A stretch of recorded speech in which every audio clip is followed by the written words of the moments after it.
Long ago, in the center of a grand city, stood a beautiful statue of the Happy Prince. Covered in gold leaves, with sapphires for eyes and a glowing ruby in his sword hilt, the statue stood tall on a high pedestal.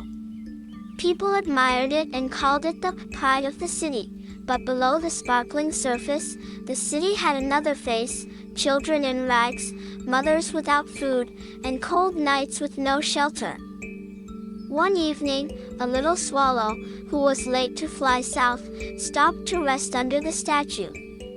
He was tired from his journey. As he tucked his head under his wing, a drop of water fell on him. But the sky was clear. Looking up, he saw the statue was crying.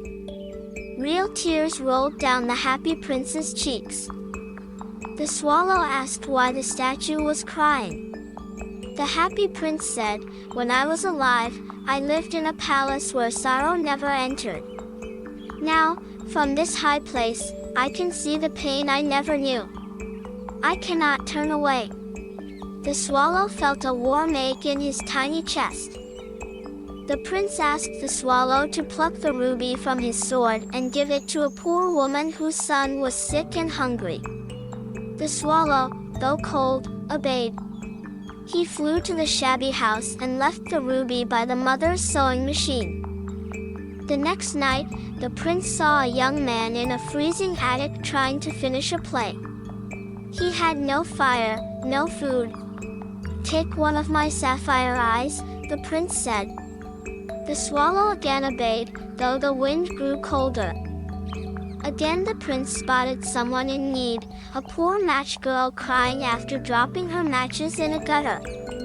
Without hesitation, the prince gave his second sapphire eye.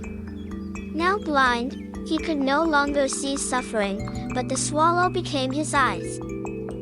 Now blind, the Happy Prince asked the swallow to fly all around the city and describe what he saw. Every day, the swallow told him stories of those suffering: cold, hunger, sadness. Every night, the prince gave away more of his gold. Bit by bit, the prince's golden leaves were plucked off and given to those in need: children, old women, poor workers. Soon, the statue stood dull and gray. But the city's people were a little less hungry, a little more hopeful. Winter grew harsh. The swallow, though weak, refused to leave. One night, after giving away the last bit of gold, he kissed the statue goodbye and fell at the prince's feet. He had died. At the same moment, a cracking sound was heard from inside the statue. The prince's lead heart had broken. The next day, city officials noticed how dull and ugly the statue looked. "It no longer serves its purpose," they said. So, they tore it down and threw it into a furnace. But the heart didn't melt. It was too strong. From high above, the angels looked down. "Bring me the two most precious things in the city," said God. The angels brought him the swallow's body and the prince's broken heart. "You have chosen well," he said. "They shall live forever in my garden of paradise."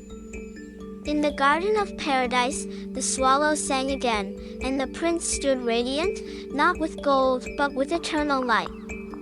They watched over the earth, whispering hope into the hearts of the kind and brave. Years later, stories of the prince and the brave swallow became legends. Children were told of their kindness. A new statue was built, not of gold, but of stone, simple, honest, and with a plaque: "To those who gave all."